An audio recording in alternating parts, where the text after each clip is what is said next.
I'll turn this on.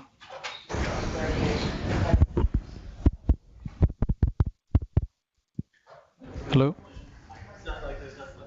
Okay.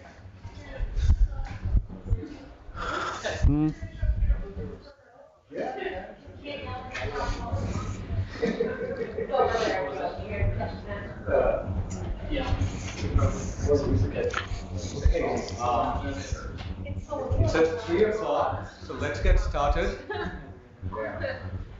So it's so it's oh, is it 3? Oh, oh, is it 3:05 is when we start, or 3 o'clock? Oh, it's okay. Well, it says 3 o'clock down there, so kind of confused. Okay, give it 10 seconds more. All right, let's get started. Thanks everyone online and here. So it's my pleasure to introduce Professor Carlos Badenes from the University of Pittsburgh. He got his PhD, Carlos got his PhD in 2004 at the Institut d'Estudis Espacials de Catalunya in Barcelona. Yep. Then he was a postdoc at Rutgers with John Hughes right after that, and then a Chandra Fellow at Rutgers and at Princeton. In 2009, he spent a couple of years at the Weizmann Institute in Tel Aviv. And then in 2011, he joined the University of Pittsburgh, where he's been since. He has a range of research interests: supernovae, supernova remnants, stellar evolution, stellar multiplicity, i.e. binaries, and data science. And one of the key themes in his research has been connecting supernovae with supernova remnants, transient explosive phenomena on the one hand, and what feeds the ISM with chemicals and energy on the other. And that was very exciting to me as a supernova remnant researcher, to have someone who did real bona fide modeling trying to connect these back in 2004. So, and since then, we've talked a lot about many interesting things. And one of the interesting things he's going to talk about today, dead men do tell tales, what supernova remnants say about Type Ia Supernova Progenitors. So, Carlos, take it away. Thanks, thanks, Ravi. Can everyone hear me? And people online hear me? The mic is on, so I guess people will complain if they don't. Well, thank you very much. It is a pleasure to be here. Yeah, so this is what I'm going to be talking about. This idea that the supernova remnants that we observe in the galaxy are connected to the transient phenomena that we see in other galaxies, right? Of course, before I go to explain any of the things that I get to work on, I have to mention that this is a collaborative effort, and I'm very lucky to have excellent people working in my group at the University of Pittsburgh and excellent collaborators. I want to single out in particular Travis Skort and Perry Schindelheim, who are a grad student and an undergrad working with me on what I will explain today. But I do this in collaboration with a bunch of other people who are spread all over the world. And it's a lot of fun to work with them. So what I'm going to try to tell you about today is this connection that Ravi was mentioning, right? On the one hand, we have Type Ia Supernovae that you all have heard about and we know and love. Things that look like this. We see something blow up in a distant galaxy. And the so-called Type Ia Supernova Progenitor problem has been around for a long time. We know a number of things fairly well about these explosions, but there are many things that we still have not figured out. So what I'm going to try to do today is present sort of an alternative, an orthogonal view of this very same problem, which is to try to study the very same questions, not by looking at distant point sources in other galaxies, but resolve objects in our own Milky Way and nearby local group galaxies. Right? So I'll tell you how the X-ray spectra of supernova remnants bear on the same problems that we have with Type Ia Supernova Progenitors. I'll try to wrap things up in the end, connecting back the supernova remnants to the supernovae. So let's see how this works. Now, just to motivate this for a little bit, of course, Type Ia supernovae are important in many branches of astrophysics. They're, of course, famous for the use in cosmology. Turns out if you take Type Ia supernova light curves as they are observed, and correct for the fact that the brighter supernovae have broader light curves and the dimmer supernovae have narrower light curves, you end up with something that looks very much like a standard candle. And this is what allows cosmological studies with Type Ia supernovae, and this is where the discovery of dark energy comes from. But they're also important for stellar feedback and chemical enrichment. At redshift 0, so today, Type Ia supernovae produce roughly 50% of the iron in the universe. This was a little lower earlier in the evolution of our universe, but they're important for many reasons. Now, since the advent of this massive time domain surveys like ZTF and PTF, we've learned that there's actually a huge diversity in what we are pretty sure are thermonuclear explosions of white dwarfs. Okay, the ones that we call normal Type Ia supernovae are the ones that follow the Phillips relation, and you can use for cosmology. But there are all sorts of other exotic things like Type Ia's and fast decliners, calcium-rich transients. This is all very complicated, and I won't get into it. I'm just going to focus on the normal Type Ia supernovae, and I'm going to call everything else just an exotic transient. Okay. For what it's worth, the so-called normal Type Ia supernovae, the ones that you use for cosmology, actually dominate very clearly the local rate. Okay, so something like 90–95% of volume-corrected local rate samples are what you would call normal Type Ia supernovae. And the exotic stuff is just a minor contribution to that. Now, the baseline scenario to explain these explosions is, as I was saying, a thermonuclear runaway in a massive carbon-oxygen white dwarf, but there are several things that we still don't know. What are the actual binary pathways to get to these explosions? In other words, what blows up? And what is the actual explosion mechanism? In other words, how it blows up. From the point of view of the observations, we know, and we're pretty sure about this, that Type Ia supernovae are hydrogen-poor explosions of white dwarfs. They're hydrogen-poor because that's how you define a Type Ia supernova. There are no hydrogen lines in the spectrum, so it has to be hydrogen-poor. We know this star blowing up is a white dwarf for a number of theoretical arguments that are very good, but my favorite observation in this comes from the very early light curve of supernova 2011 FE. This is the work of Josh Bloom et al. And you can see that if you have this upper limit so close to the explosion and you model the shock breakout of stars of different sizes, the only thing that fits under here is really basically the radius of the Earth. And the only thing that is that small and can actually blow up is a white dwarf. Neutron star is smaller, but it doesn't have enough energy to overcome its own gravitational binding energy, so it can blow up. So we know these are white dwarf stars. Single white dwarf stars are stable, so the star has to be in a binary. Something dramatic has to happen to it. And unfortunately, these white dwarf binaries are quite faint. They're much, much fainter than these progenitors of core collapse supernovae that are detected in nearby galaxies. And again, the best limits are from supernova 2011 FE. But basically, anything brighter than a 4 solar mass main sequence star is too bright to fit the progenitor upper limits here. Now, because we have no direct detections, and I should mention some of those other exotic transients have been identified with progenitors, but for a normal Type Ia supernova, that has never happened. So because there are no progenitor detections, we're stuck with indirect constraints. Okay, so people study the properties of galaxies where supernovae blow up and things like that. That is kind of a whole field of research that I don't have a lot of time to cover. I will mention one thing because I think it's a fundamental measurement, and that is that people have explored this so-called delay time distribution. So the delay time distribution essentially is the formation rate after a brief burst of star formation. Right? The rate at which supernovae explode in a galaxy if you form all the stars in the galaxy in one batch a long time ago.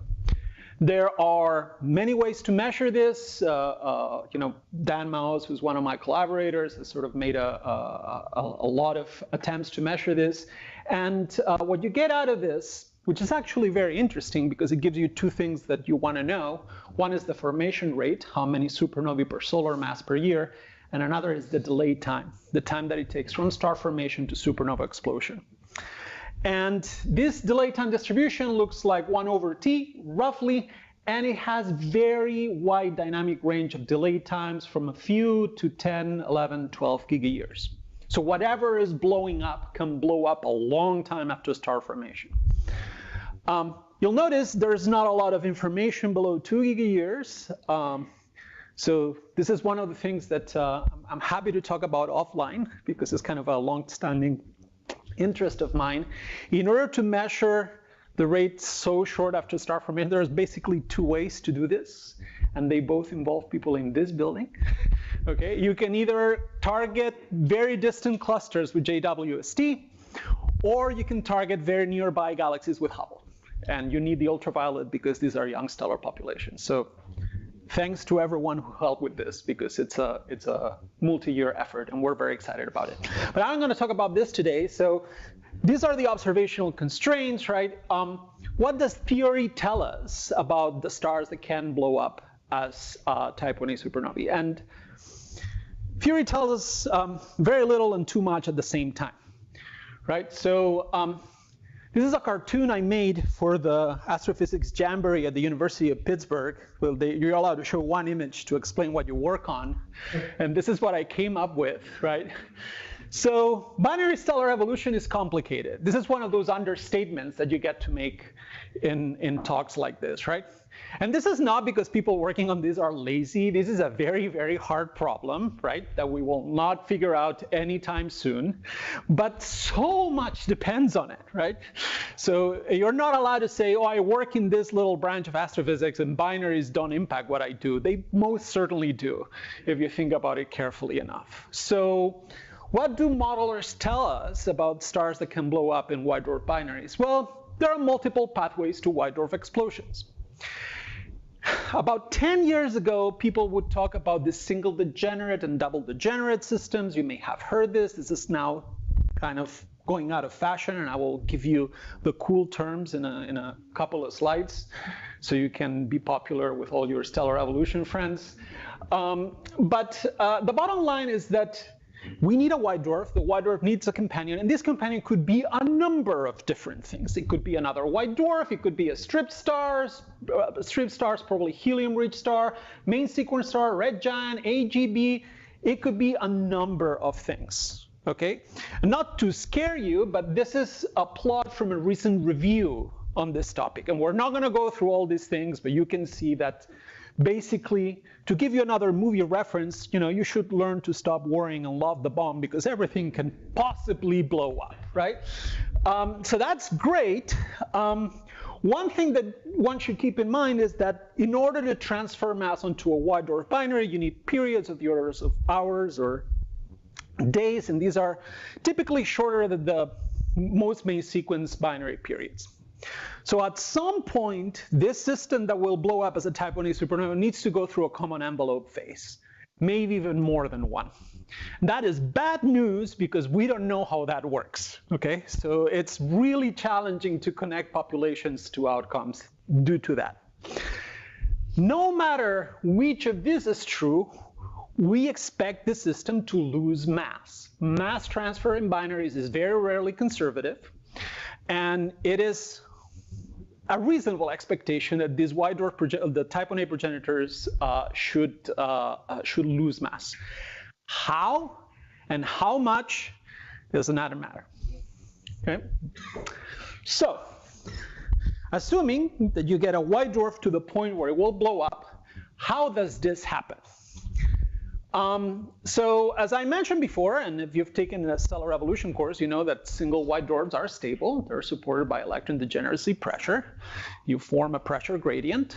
And you do this just with density. You don't even need temperature because they're degenerate, right? So if you form a white dwarf and you leave it alone, it will not blow up.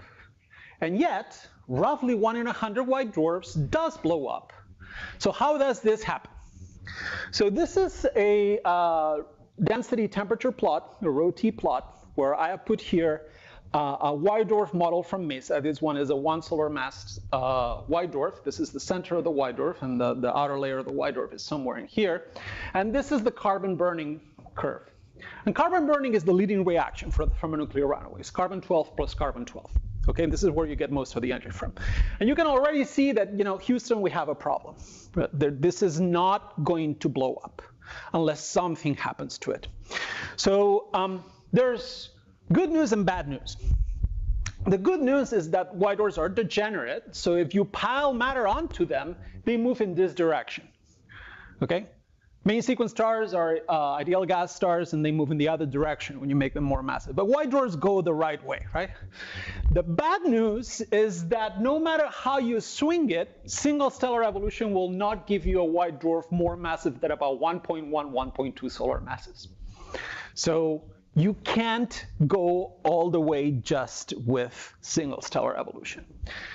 So the traditional way to solve this problem, say 10, 15 years ago, was to assume that you had this so-called single degenerate systems, where you take a white dwarf, pile enough mass on it to put the central regions over the carbon burning curve, and you're done.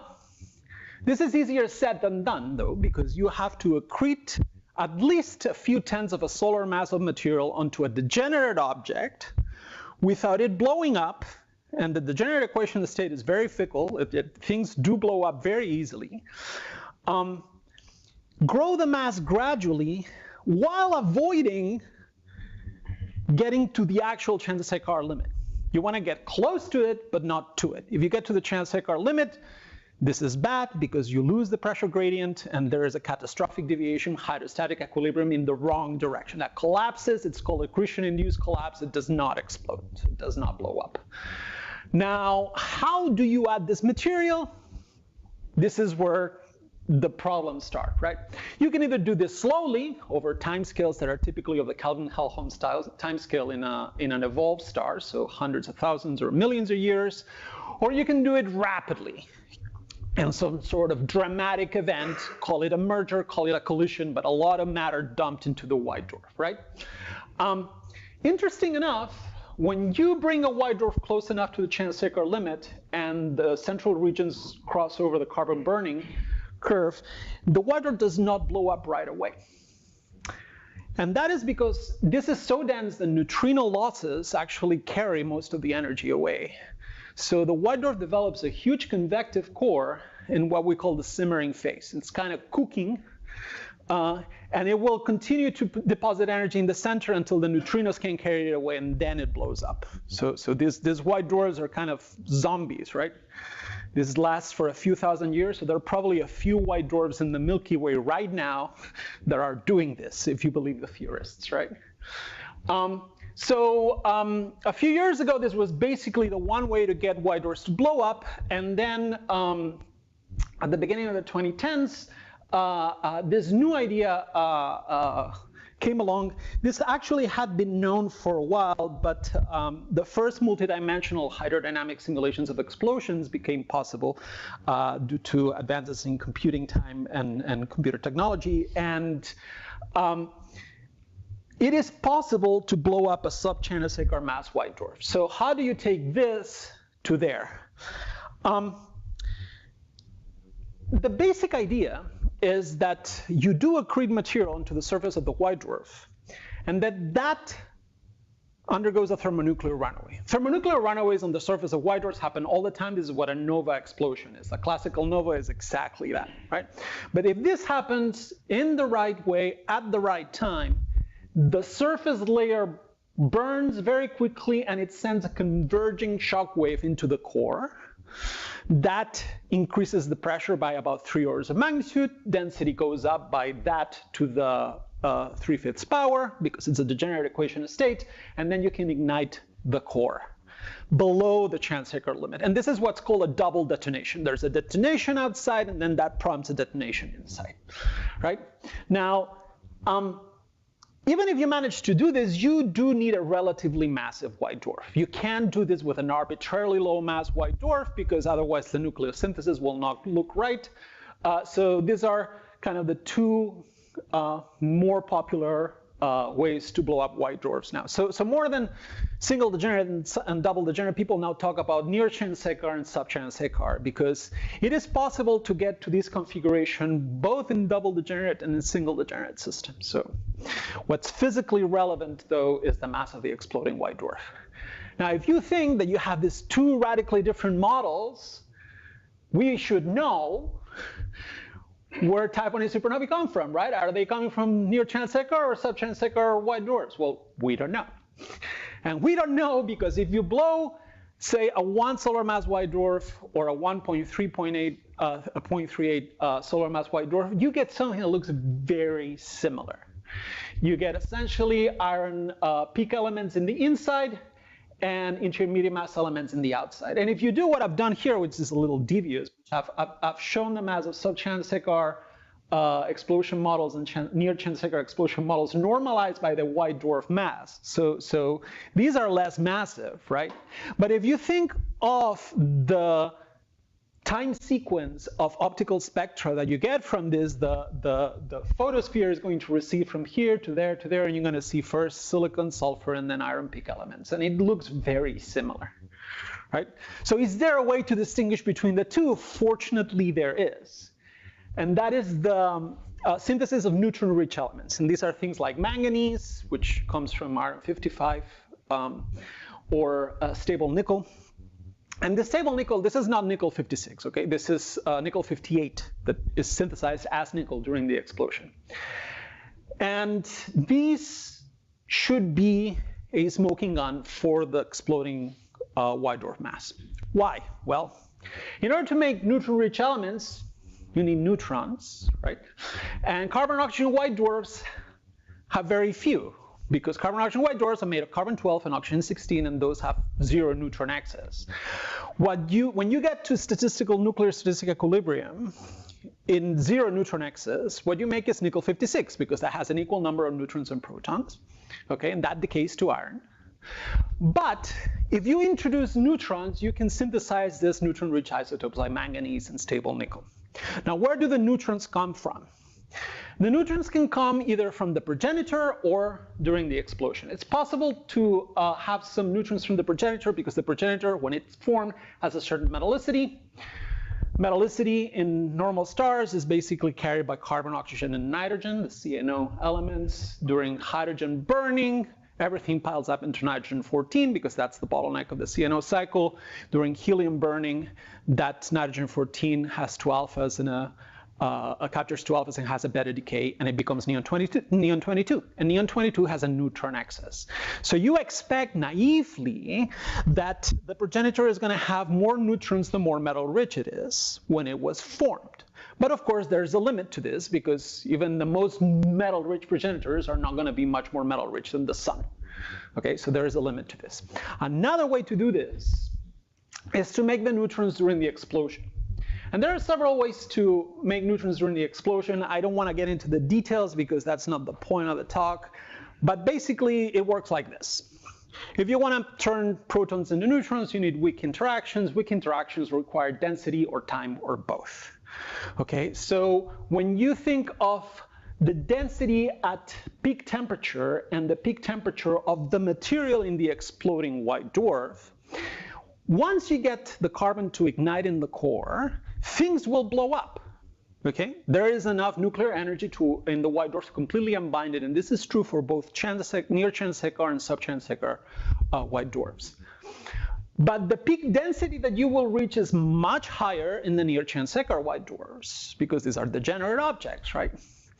And the more massive they are, the denser and smaller they get. And these are the densities that you can expect in a near-chance SECAR model, and these are the densities that you can expect in a sub-chance SECAR model. And in order to form these neutron-rich elements, you need high densities.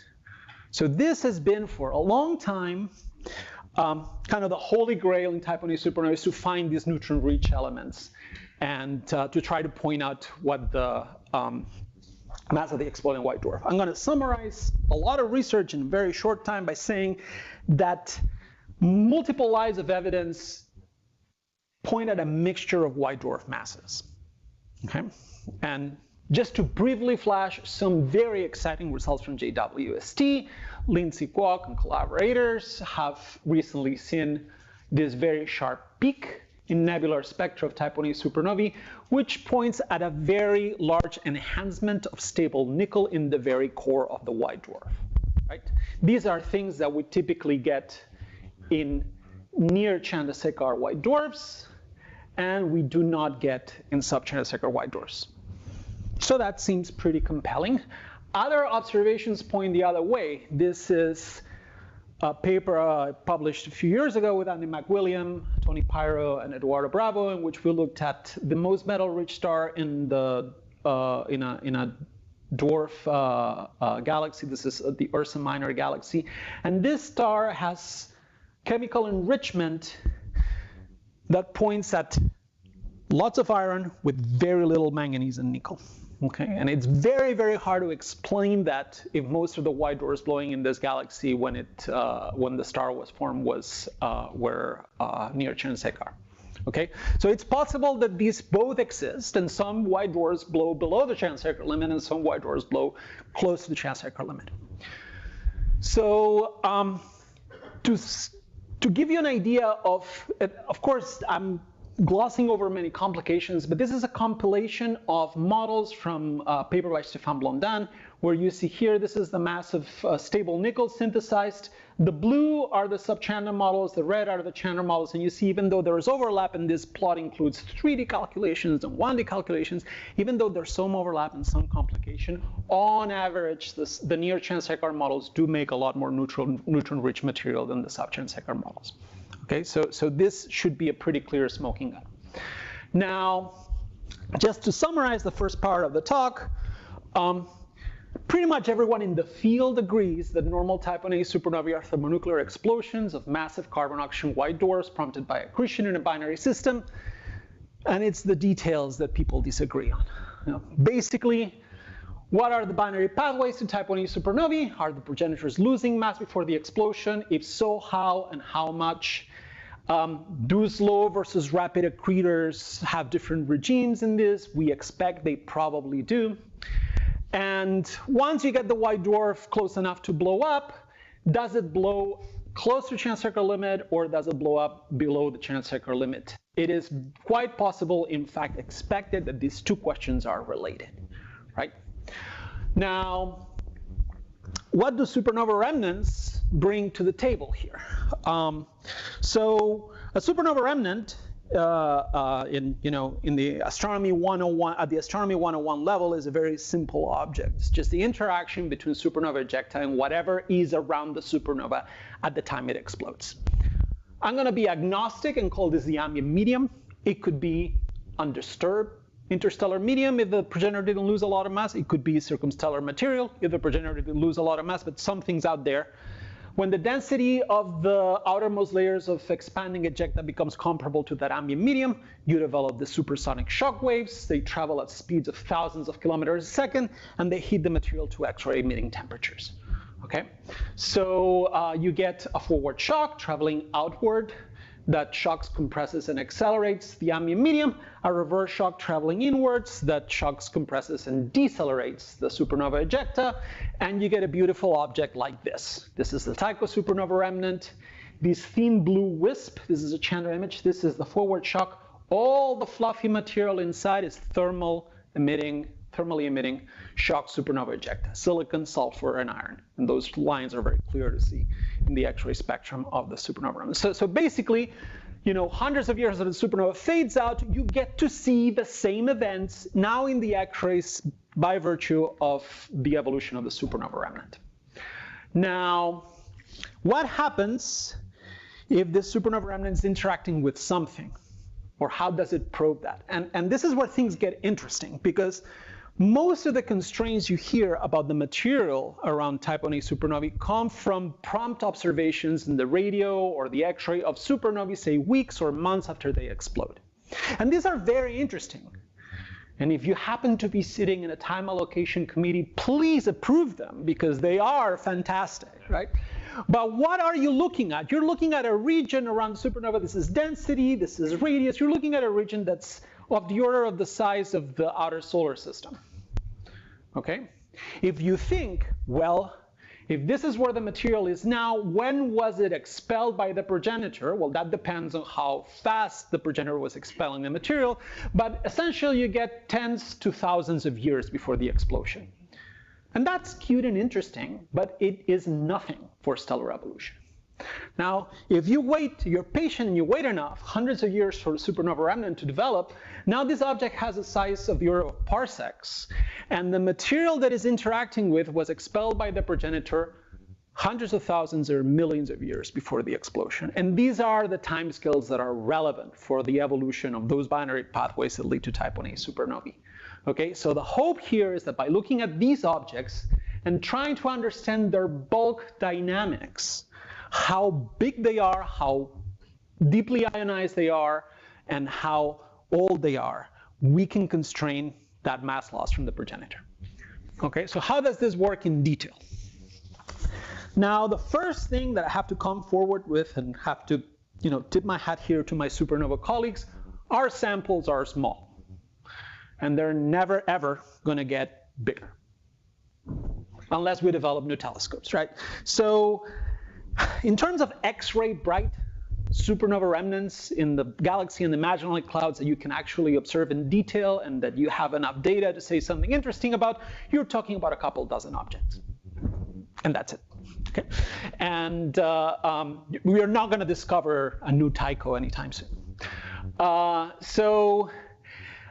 That's the bad news. The good news is that we do know a lot about these objects because they're not in some distant galaxy. They're nearby. We can study their surrounding stellar populations. We can study their bulk dynamics. We have spectra. We have ages. We have radii. We do know a lot. Now, one feature of the X-ray emitting plasma in supernova remnants, this is Tycho, this is 0509, which is a remnant in the LMC, is that it's in what we call non-equilibrium ionization. So what does this mean? This means that the collisional ionization inside the remnant proceeds at a pace that's dictated by the density. Okay? And if you were doing X-ray spectral analysis at the beginning of Chandra and XMM, this was considered a major nuisance. When in reality what it is, it's a wonderful opportunity because the ionization state in the X-ray emitting plasma gives you a clock. It allows you to measure how dense the material is. How does this work? Basically, so this is, by the way, the X-ray spectrum of that remnant, 0509, and you have all these lines here from silicon and sulfur and argon and calcium, and here's the iron K alpha line at 6.4 kilo electron volts. So what happens is that if you look at this line and you ask yourself what's the average ionization state of the plasma that's emitting this line, the ionization state controls the centroid of the line, and that is something you can measure very well with the CCDs on this X-ray telescopes, Chandra, XMM, Newton, and Suzaku. Okay, so at low charge states, you have a low energy centroid, and at higher charge states, what happens is that, of course, there is a smaller electron cloud shielding the charge of the nucleus, and that means the transitions happens at high energy, and therefore you get to higher and higher energies at the centroid. And there is a one-to-one correspondence between the iron K alpha centroid, which you can measure, and the ionization state of the material that's emitting it, which ties to the density of the X-ray emitting plasma. Okay?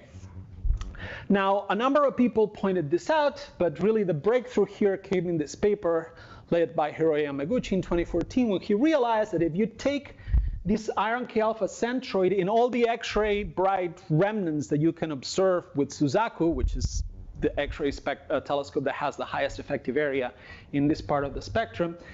So this is 6400, this is 6700, this is low iron K alpha centroid, this is high iron K alpha centroid, and this is the luminosity of iron K alpha, the radius of the remnant, and the age in years.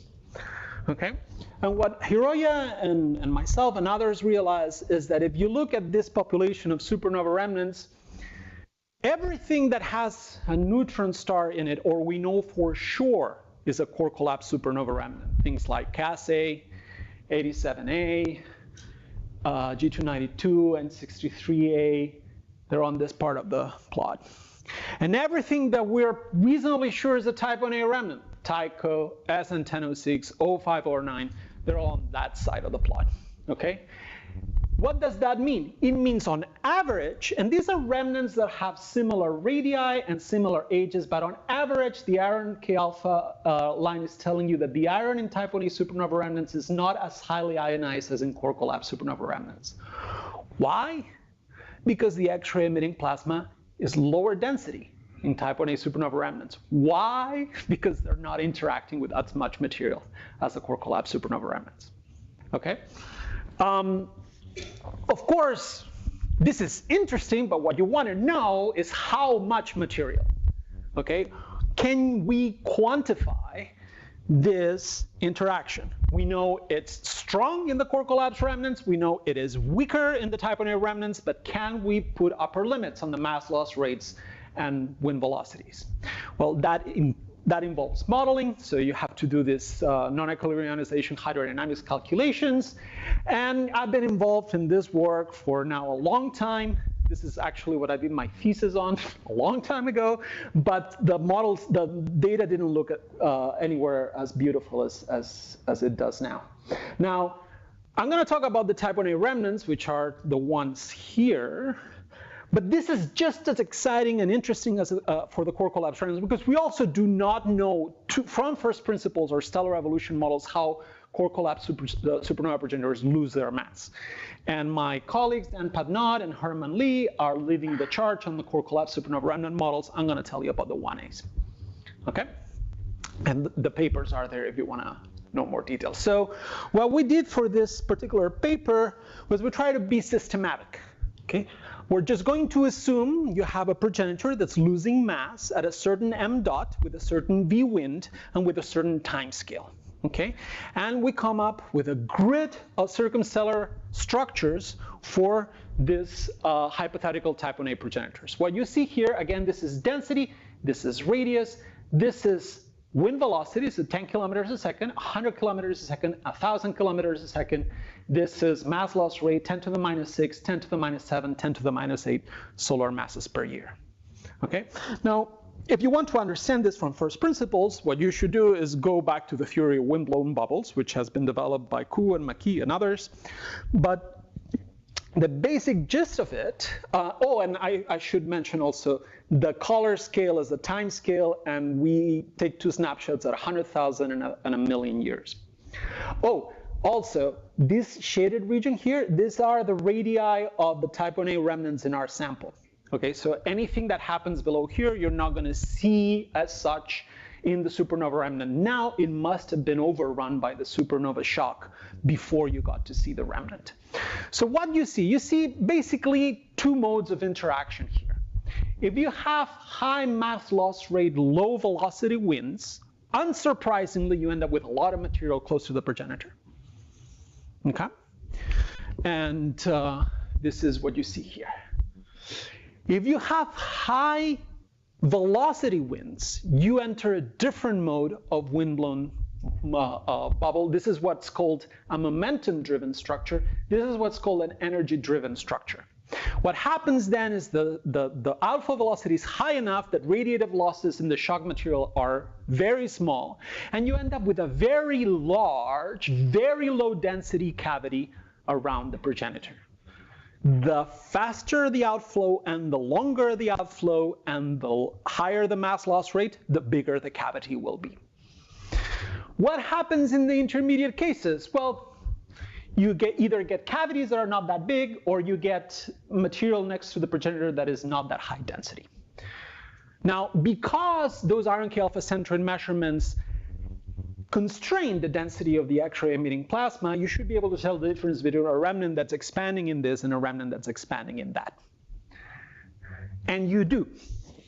Okay? So this is our model grid, and this is a complicated plot, so I'll do my best to explain it well. This is the iron K alpha centroid energy that was in the x-axis and now is in the y-axis. So this is low centroid energy, low ionization state, low density plasma. This is high centroid energy, high ionization state, high density plasma. The core collapse remnants are all here, okay? Even higher than that. These colored grid, and this is radius, the radius of the remnant. So this colored grid are the models that you get if you're just interacting with a uniform ambient medium. Okay?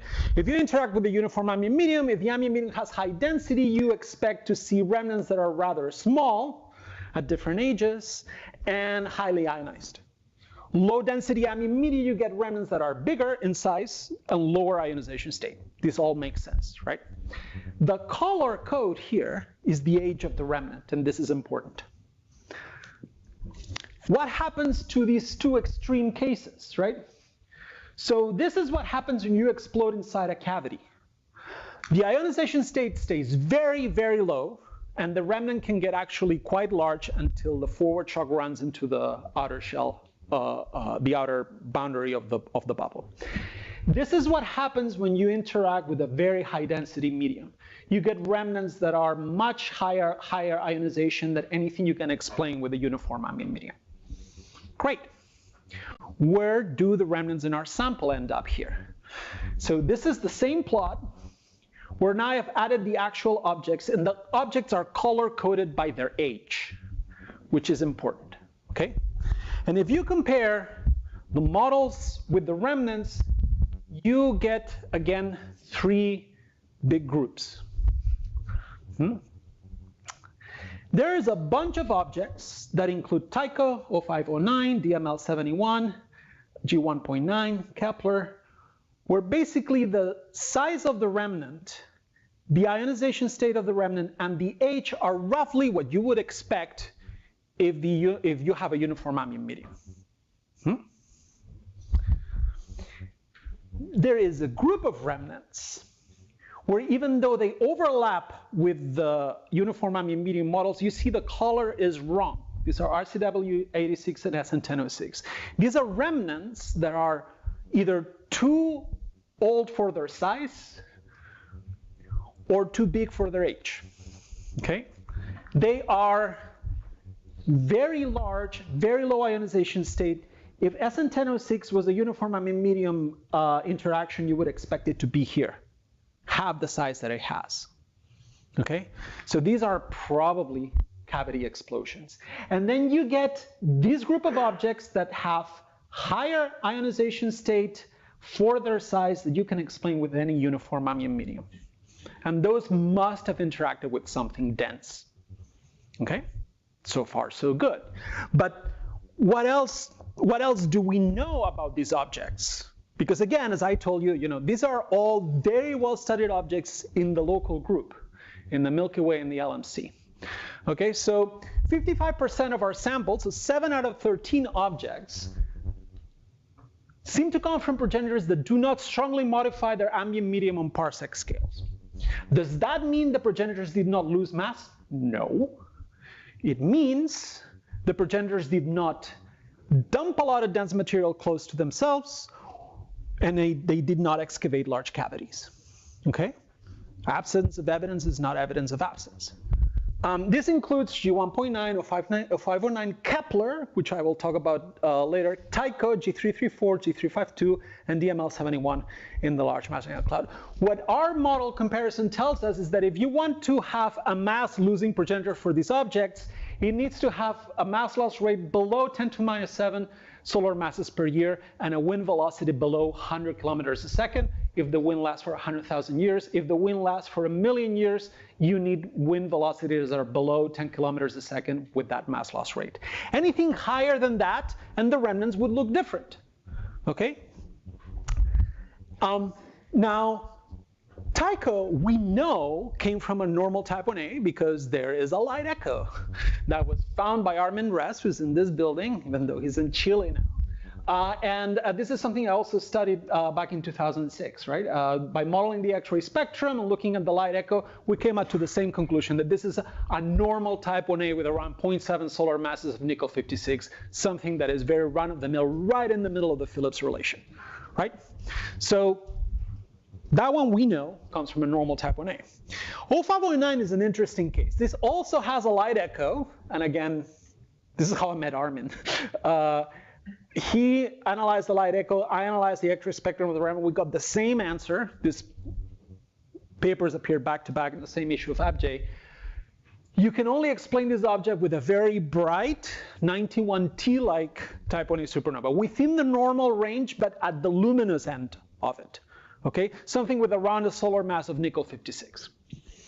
Now, interestingly, and this is very new, a group in Australia has pointed an IFU at this remnant, and they found this structure that is very remarkable.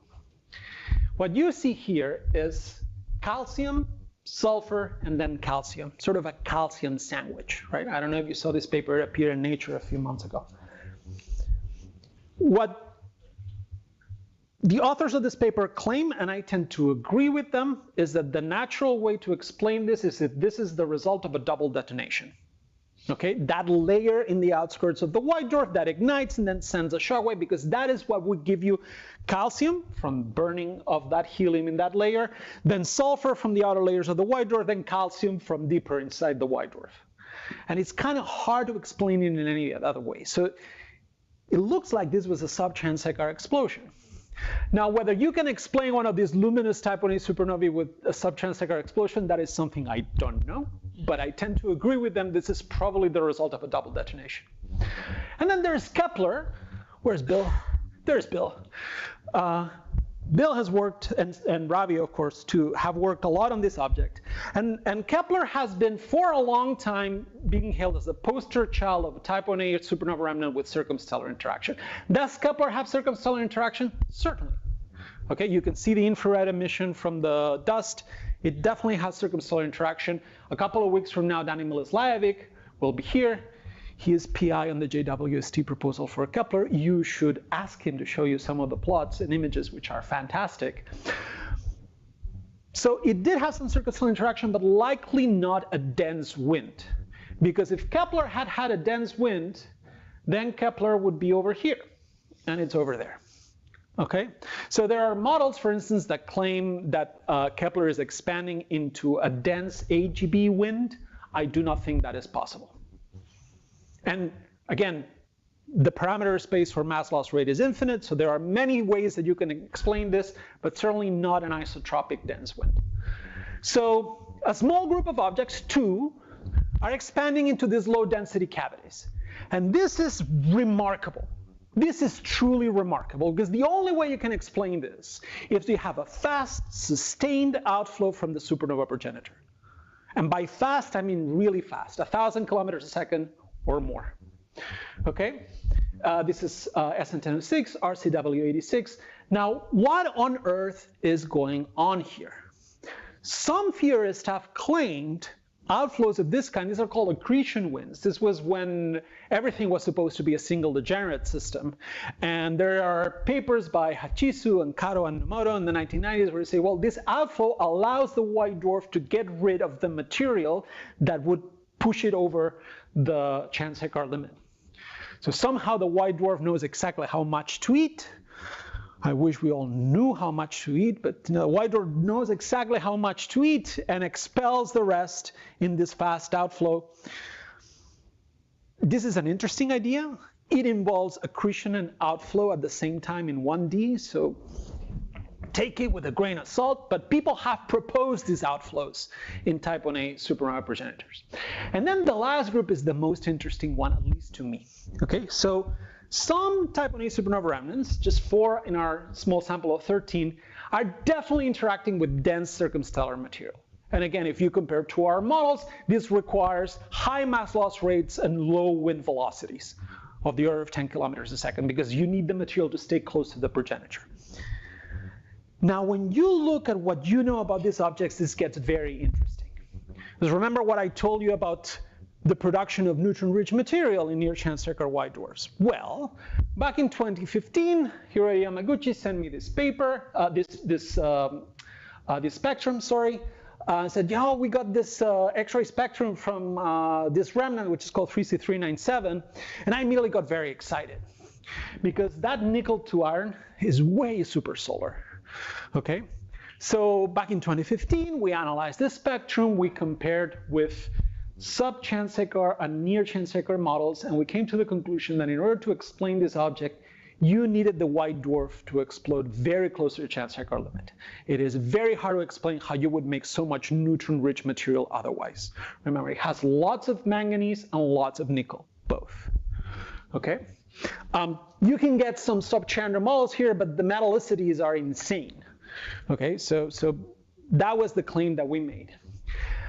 Right after that, my student Hector Martinez Rodriguez looked at another probe of neutron-rich nucleosynthesis, which is this calcium to sulfur ratio. Turns out the synthesis of calcium is suppressed in neutron-rich environments. So if you move along this axis, lower calcium to sulfur, that is more neutron-rich material. And it turns out the neutron-rich objects here are 3C397 and G337, these two galactic remnants. And 103b is also relatively neutron-rich, particularly when you consider that it's in the LMC, so the metallicity from the progenitor can't have contributed too much. Right? Another way of looking at this is calculating an equivalent metallicity from the ejecta and comparing it to the distribution of metallicities either in the Milky Way or in the LMC. And you see the ones that are really way off, meaning they have more neutrons than you could possibly explain with the progenitor. Therefore, the neutrons have to come from the explosion. Therefore, they're probably this near chance-checker. Explosions are 3C397, G337, and 103b, precisely the ones that appear to be interacting with denser material right now. And there is even a cherry on top, which is N103b is actually, oh, I lost a plot here, but I can tell you verbally. N103b is in the LMC, so you can look at the stellar population around it. It turns out N103b has a younger stellar population around it than any of the other Type Ia remnants in the LMC. And we noted this back in 2009, didn't know what to make of it at that point because as far as we knew, N103 was just a typical Type Ia remnant then. So with all the grains of salt that come with small samples, there seems to be a consistent picture here where these are maybe the near chance-checker supernova progenitors, Type Ia supernova progenitors that come from the single degenerate channel. You expect near chance-checker explosions. You expect a lot of material from the mass transfer from the companion. And this is all here. There is, this is the textbook picture that you see everywhere, right? So there is a subclass, a very rare subclass of Type Ia supernovae called 1A CSMs that, make a very small fraction of where you see this strong circumstellar interaction. Maybe these remnants are one end of the circumstellar interaction spectrum that gives you sometimes those rare objects where the circumstellar material actually gets close enough to the supernova to be seen during the supernova itself. So maybe that's what's going on. A couple of things to end. Of course, non-isotropic, non-continuous outflows are certainly possible. Dan Padnot and myself and others tried to model Kepler back in 2012, and we saw that if you wanted that object to interact with an expanding wind, you needed to carve a cavity in the middle of it. If you don't carve the cavity, the density is too high, right? That works, but it's made up, okay? Another interesting possibility is that the supernova could happen right after a common envelope event. If that is true, and this is an idea that Noam Soker likes a lot, he calls it SNPs, supernova inside a planetary nebula. What you would have is the supernova ejecta interacting with the debris from the common envelope that looks essentially like a bipolar planetary nebula. And I saw these papers. I told Noam, I think this is very interesting. Let's try to simulate the remnants. And we did that. And in the vast majority of cases, it doesn't work because it's too dense. Okay, again, you end up with something that has a recombining plasma. It looks like a very, very high density core collapse remnant, not a 1A. But if you allow this material to expand for about 10,000 years between the common envelope and the explosion, okay, please don't blow up just yet. Give me a minute. And you let this expand, this might work, okay? Unfortunately, you have to make this expand until the density looks like the undisturbed ambient medium. And there's something called Occam's razor here that should give you some pause, right? So a couple of caveats here. Caveat number one, the parameter space for progenitor mass loss is vast. Given an object and all these levers to turn, chances are you will find a match, okay? However, there are two things that are very hard to hide. Very dense circumstellar material and very large cavities. It is very unlikely that something like Tycho comes from either of these interaction modes. Okay, they do exist. We find them in the sample that we're looking at, but they're not there always. So I'm going to put, these are the two papers that I talked about. This is from 2024. This is 2026, just appeared in AppJ. And I'm just going to leave my conclusions here. I hope I have convinced you that X-ray bright supernova remnants are a good probe of the ambient medium of supernovae out to parsec scales. This is true for both Type Ias and core collapse supernova remnants. So if you're a massive star person, I would love to talk to you about this.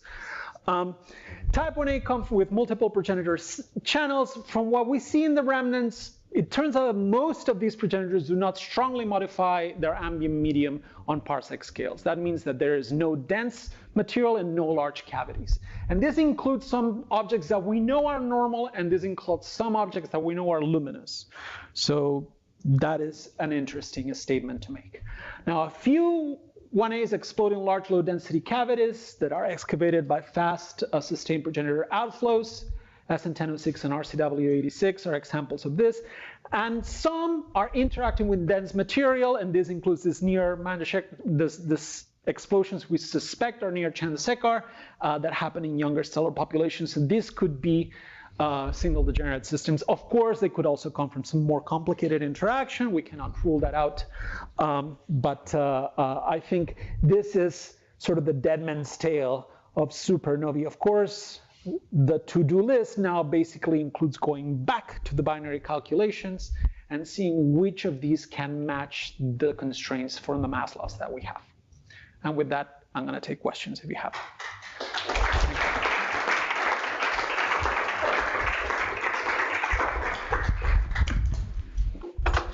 Thanks. Let's take questions. Let's start with the room. And if someone on WebEx can moderate chat, or if someone has a question, please unmute and ask.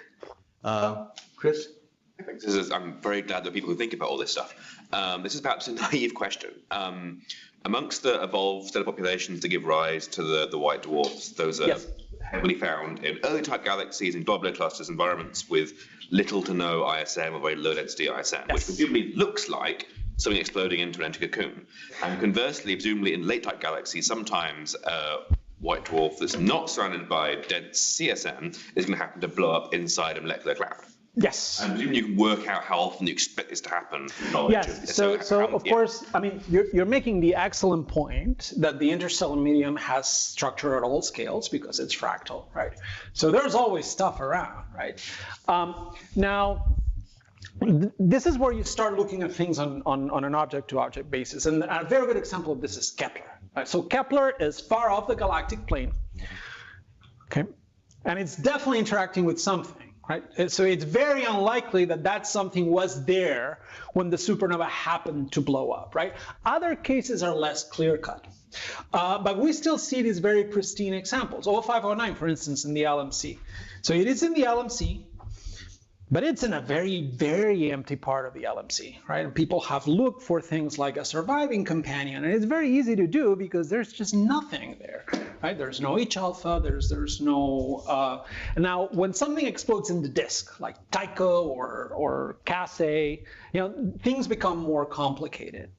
Now, for SN1006, SN1006 is actually another good example because SN1006 is also off the plane. SN1006 is the size of the full moon. Okay, if you had X-ray eyes and they were very big eyes because it's faint, you would be able to see SN1006 as something the size of a full moon. So I always thought, well, what's happening with SN1006 is that it's expanding into very low density uniform ambient medium.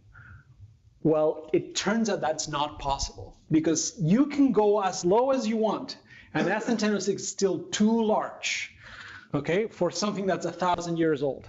You need very, very low densities, much lower than you would expect even at that height above the galactic plane.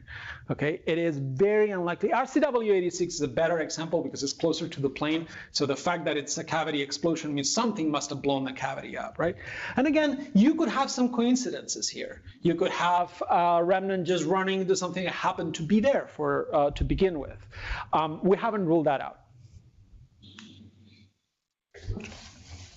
Are there any questions online from WebEx?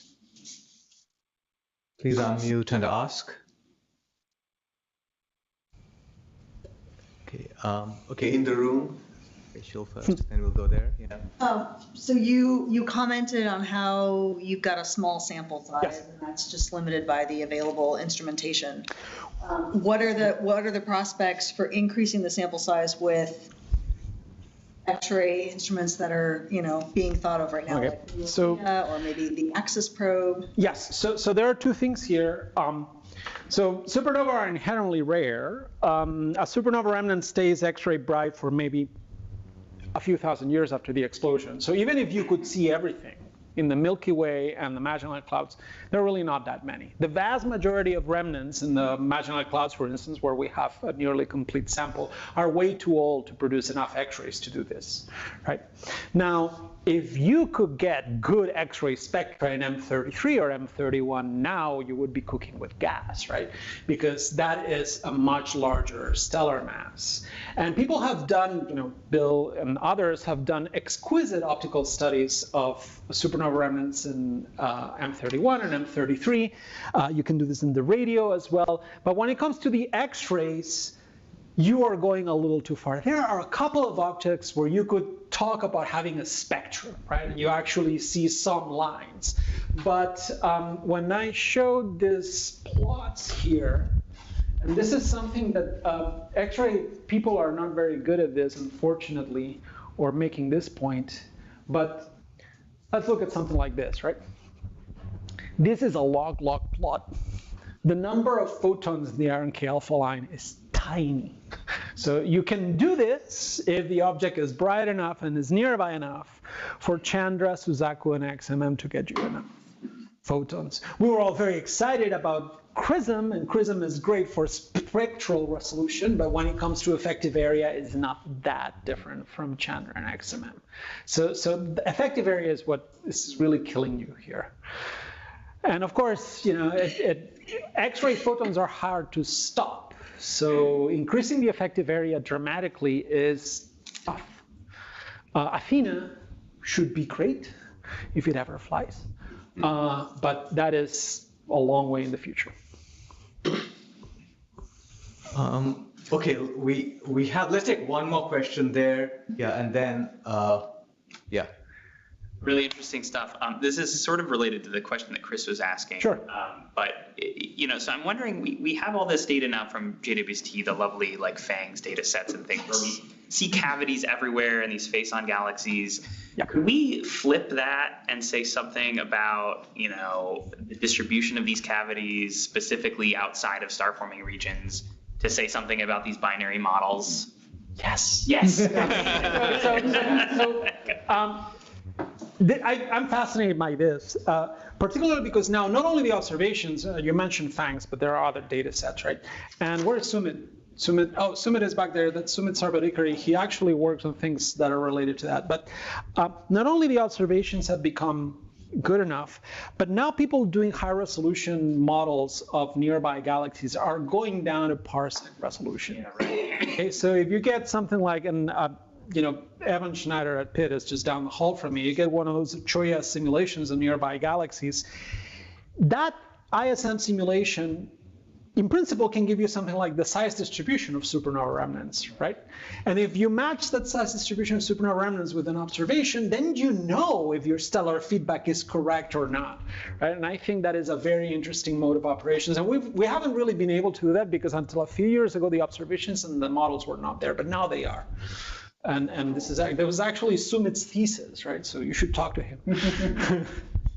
Okay, so I think in the interest of time, we'll cut off questions right now. So a couple of announcements, but let's first thank Carlos.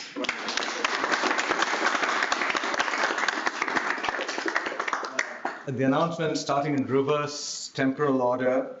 Tomorrow, 12 o'clock, there'll be lunch at Karma's right here. So anyone who wants to chat with Carlos can come and join us there. 10 o'clock tomorrow morning is Astro Coffee at Hopkins, 5th floor. And there, Carlos will talk about stellar evolution project. And so please join in there as well. And then fast forward to right now, there's Champagne and Estas right here. in the cafe, so please join us. And there are a few spots open for dinner tonight with the speaker at Cipriana, so if you're interested, just let me know. There are a couple of spots available. And thanks, everyone. Thank you.